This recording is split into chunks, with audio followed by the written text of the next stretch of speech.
Guys very good morning to all of you guys. Start करते हैं अपने static GK के questions. Classes 5 o'clock, current affairs 6 o'clock, आपकी English vocab और 7 बजे यानी कि अब बज चुके हैं स्टैटिक जीके। स्टार्ट करते हैं। पहला क्वेश्चन है आपके सामने, which of the following passes lies in the Sutlej river. यानी कि ये जो ऑप्शन में आपको पासेस दे रखे हैं, इनमें से कौन सा सतलुज रिवर पे पाया जाता है, यानी वहां पर ये लोकेटेड है, वहां पर ये है। आपके पास ऑप्शन है नाथुला पास, जेलेपला पास, शिपकिला और या फिर शेरा बथंगा। तो गाइस इसका जो करेक्ट आंसर है वो है आपका शिपकिला पास। ओके, इमेज में आप देख सकते हैं इसका बोर्ड लगा हुआ है वहां पे, वेलकम्स यू एट शिपकिला। ये सतलुज रिवर पे पाया जाता है। इसकी जो करेक्ट लोकेशन है अगर आपसे पूछा जाए तो कौन सी है, ये इंडिया में हिमाचल प्रदेश में किन्नौर डिस्ट्रिक्ट में, और चाइना की बात करी जाए तो तिब्बत ऑटोनोमस रीजन में ये पाया जाता है। ओके, इसी के रास्ते से रिवर सतलुज यानी कि सतलुज नदी यहाँ से गुजरती है, और ये पुराने जमाने का सिल्क रोड जो होता था, जो 18th सेंचुरी तक चला था सिल्क रोड, ये वहां की एक तरीके से ब्रांच भी था। क्या? Shipki La pass. Okay, next question is where is Khyber pass located. आपसे क्वेश्चन में ये पूछा है कि खैबर पास किस जगह पर लोकेटेड है, किस जगह पर है। खैबर पास पाकिस्तान में है। पाकिस्तान में कहां पे? In the Khyber Pakhtunkhwa province of Pakistan on Afghanistan border. यानी कि पाकिस्तान के खैबर पख्तूनख्वा प्रोविंस में ये पाया जाता है, और लगभग ये अफगानिस्तान के बॉर्डर को टच करता हुआ ये पास पाया जाता है। क्या नाम है इसका? खैबर पास। खैबर पास कहाँ पे है? पाकिस्तान में। इस तरीके का ये रोड है, यहाँ पे थोड़ा सा टेढ़ा मेढ़ा, क्योंकि ये पहाड़ी इलाका है तो इस वजह से जो पासेस होते हैं ये थोड़े से टेढ़े मेढ़े होते हैं। Okay, next question is which state is the highest producer of onion. कौन सी स्टेट इंडिया में प्याज यानी कि ओनियन उसकी हाईएस्ट प्रोड्यूसर है, सबसे ज्यादा वहां पे ये उगाया जाता है। ऑप्शन है आपके पास उत्तर प्रदेश, मध्य प्रदेश, महाराष्ट्र या फिर कर्नाटका। इसका करेक्ट आंसर है वो है महाराष्ट्र।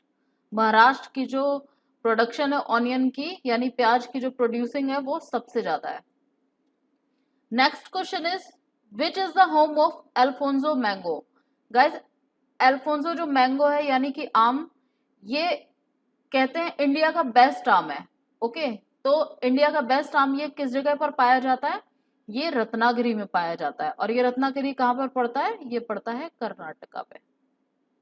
कर्नाटका, कर्नाटका स्टेट के अंदर रत्नागिरी जगह पर ये अल्फोंसो जो मैंगो है, ये उसको होम ऑफ अल्फोंसो मैंगो भी कहा जाता है, या फिर कह सकते हैं कि वहां पे सबसे ज्यादा प्रोड्यूस किया जाता है, वहां पे सबसे ज्यादा ये पाया जाता है।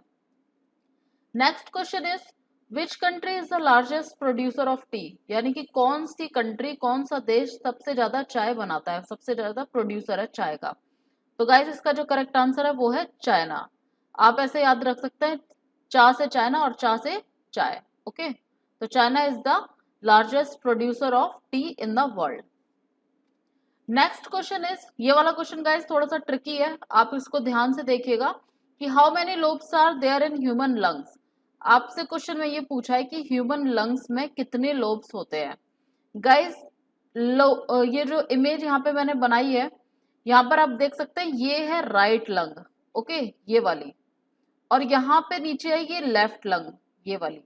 जो हमारा जिस तरफ से हम देखते हैं उस हिसाब से ये वाला राइट होना चाहिए और ये वाला लेफ्ट होना चाहिए, बट ऐसा नहीं होता है। ह्यूमन बॉडी के अंदर कोई भी पार्ट अगर देखा जाता है या उसके बारे में स्टडी करी जाती है तो उसको अपोजिट तरीके से हम देखते हैं, यानी कि लेफ्ट को हम राइट कहते हैं और राइट को लेफ्ट कहते हैं। ओके, आगे बात समझ में। इसके बाद हम आगे बात करते हैं कि क्वेश्चन में क्या पूछा है कि ह्यूमन लंग्स में टोटल कितने लोब्स होते हैं।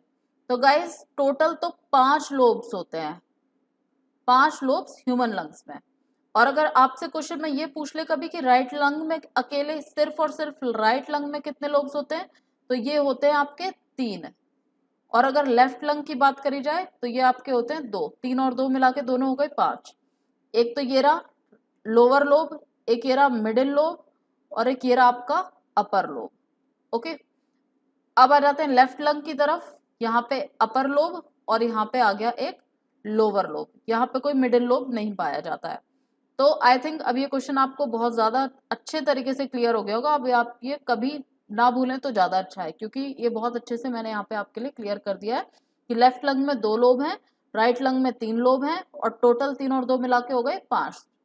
क्वेश्चन का कोई भी आंसर देते टाइम सबसे पहले ध्यान से पढ़ देना, राइट पूछा है, लेफ्ट पूछा है, टोटल पूछा है।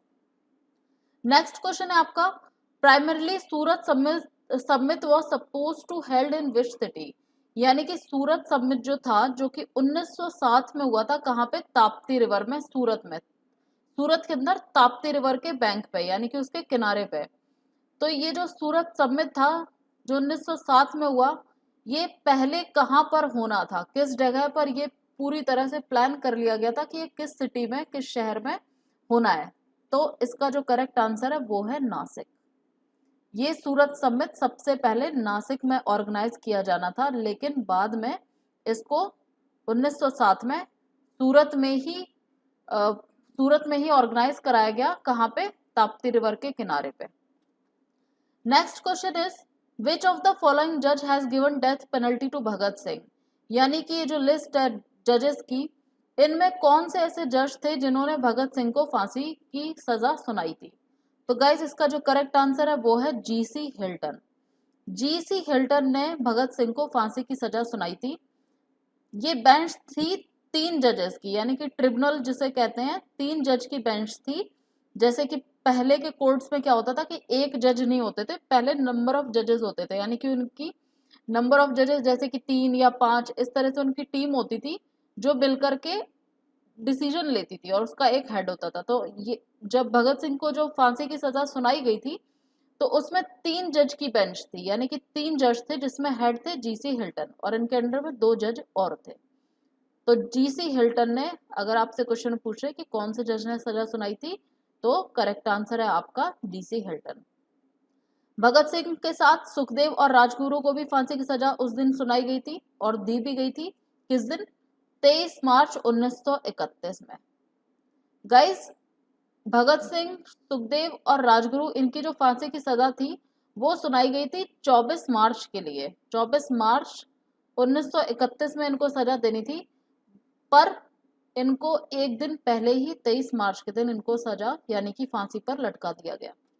Next question is, which of the following has written a famous story Poos ki रात। आपसे ये पूछा है कि एक कहानी है, किताब है जिसका नाम है पूस की रात।